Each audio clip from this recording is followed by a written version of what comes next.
Yes, movie inaanzia hapa. Tunaona jamaa mmoja anaitwa Boyoyo, mda huu anaimba kichizi yani anafurahi kwa sababu anaenjoy msosi.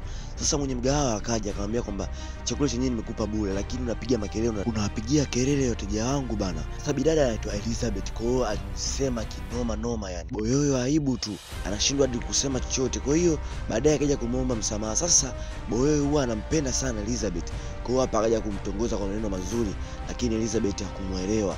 Sasa hapa kuna mchizi mmoja anaingia mezani na anakuta mikate, chakula hata kieleweki. Huyu mchizi anaitwa Desmond, kaamua aende zake tu kazini. Sasa Desmond amefika hapa site, huyu ni fundi ujenzi, anasimamia nyumba. Sasa amefika site hivi, njaa inamchapa kichizi, kabidi amwambie rafiki yake waende wakatafute msosi. Kwa hiyo wakatoka mdogo mdogo mpaka kwenye mgahawa wa Eliza. Sasa walipofika tu, Eliza baada ya kuwaona wakaribisha vizuri sana. Sasa mpaka Desmond mwenyewe akashangaa. Sasa Eliza akakaribisha na akawa wanahitaji kuoda nini. Kwa hiyo akawapa menu pale na wakaoda msosi. Muda huo msosi ukawa tayari sasa. Kwa hiyo akawa ameletewa msosi pale. Sasa jamaa ikabidi na yeye aanze kula kwa sababu alikuwa na njaa kinoma. Sasa jamaa ili anakula tu kijiko cha kwanza mwenyewe alishangaa kwa sababu chakula kilikuwa ni kizuri kinyama. Ilibidi amwambie rafiki yake kwamba msosi ni upo vizuri, lakini mshikaji wake anajua tu kabisa ile restaurant hajai kuangusha. Kwa hiyo Desmond alikuwa amekipenda sana kile chakula.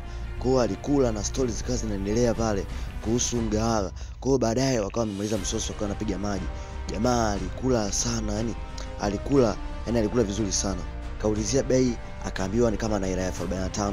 Kwa hiyo jamaa akalipia kwa simu pale. Sasa Eliza alishukuru sana, akawa anamtajia pale lipa namba nini ili mambo yaende vizuri.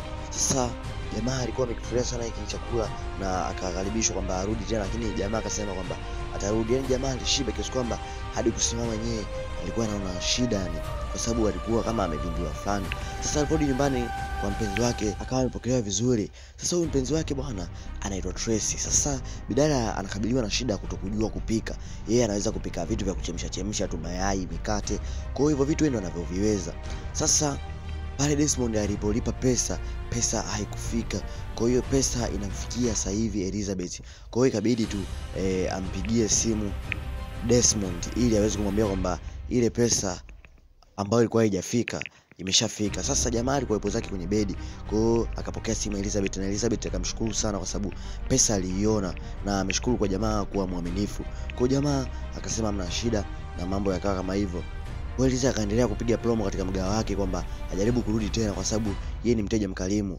Kwa hiyo bidada akawa amefurahi. Kwanza alikuwa ametokea kumuelewa sana jamaa kwa sababu jamaa alikuwa handsome sana. Kwa hiyo bidada hapa akawa anajichekesha na fly kwa sababu amepata namba ya yule mchizi bwana. Sasa muda huu Tracy naenda amekuja zake kitandani, anamkuta jamaa yupo zake amelala. Yaani hao wawili wanapendana kweli kweli. Sasa jamaa ambacho kinamfanya asiwe poa kwa sababu ya mpenzi wake hajui kupika bwana. Sasa leo tena tunamuona Desmond na Elizabeth. Desmond alikuwa anashitoka zake kupiga zake msosi na hapa Elizabeth akawa anamsindikiza bwana. Huyu bidada alikuwa ni mkarimu sana. Kwa hiyo watu wengi wakawa wanapenda sana kuja kwenye mgahawa wake kwa sababu ya ukarimu wake. Sasa huku Tracy naye kama kawaida yake, mume wake toka kazini lazima aje amuao nini, amuhug mambo na amuulizie vipi kuhusu kazini. Sasa mambo ni kama hivyo sasa Maka ulizia msosi na akaambiwa kwanza akaoge na aje apate msosi. Sasa msosi wa leo ameandaliwa vitu hata vieleweke, yani mayai yameungwa mchuzi, yani bidada hajui kupika, yani pembeni kamwekea na mikate. Yani jamaa anafanya kazi ngumu sana, lakini msosi anaokuta msosi hata ueleweke, mwenyewe anakula hadi anapata na kisilani hapo. Yani anafungua msosi hivi amekunja sura vibaya sana yani msosi anajua kabisa huu msosi haueleweki, yani anaona chakula kabisa hiki si chakula kizuri. Kwa hiyo akawa anajaribu labda hata kama ataweza kula, akawa anakipima kwanza, anaona akaona hawezi kula. Sasa akasema ili nisailishe bora nikimbilie zangu kwa Eliza. Kwa hiyo asubuhi na mapema sana akawa amefika kwa Elizabeth. Sasa leo Elizabeth alikuwa amevaa kitu tofauti kinoma, yani akawa kama ameenda zake shopping hivi, yani kapendeza bara, kapiga wigi lake zuri kichini. Kwa hiyo jamaa leo akaagiza zake tena msosi mwingine. Sasa bidada akampa huduma ya VIP, yani jamaa akijaga anapata huduma nzuri kichizi yani. Kwa hiyo kama baada ya kuandaliwa msosi wake pale akawa anapiga, yani anakula msosi mpaka anajiramba na vidole, yani alikuwa anaenjoy msosi kichizi yani mpaka alikuwa anatamani huo msosi angekuwa anapikiwa kwake. Kwa hiyo akawa anamshukuru sana bidada kwa kumkarimu na kumsifia kwa sababu bidada ni mpishi mzuri sana.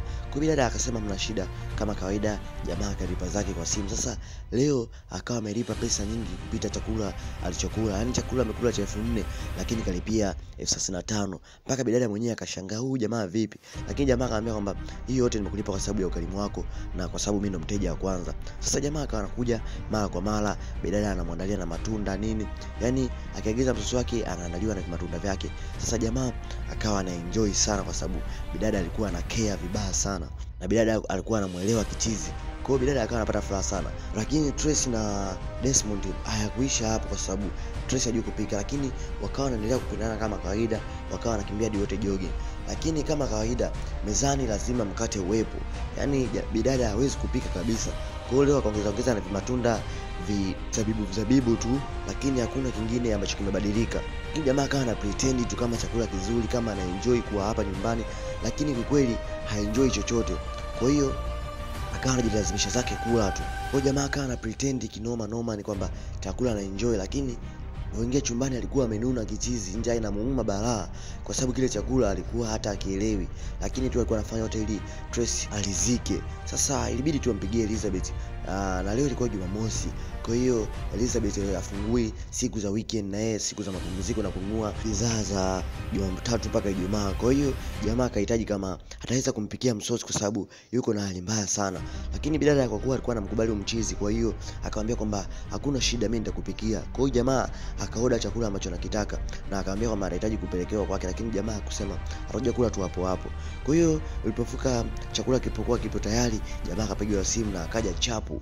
Kwa hiyo akaandaliwa zake msosi wake pale mzuri kinoma yani. Kwa hiyo jamaa akija kwa Elizabeth anaenjoy kichizi yani, sababu Elizabeth alikuwa ni mcheshi sana.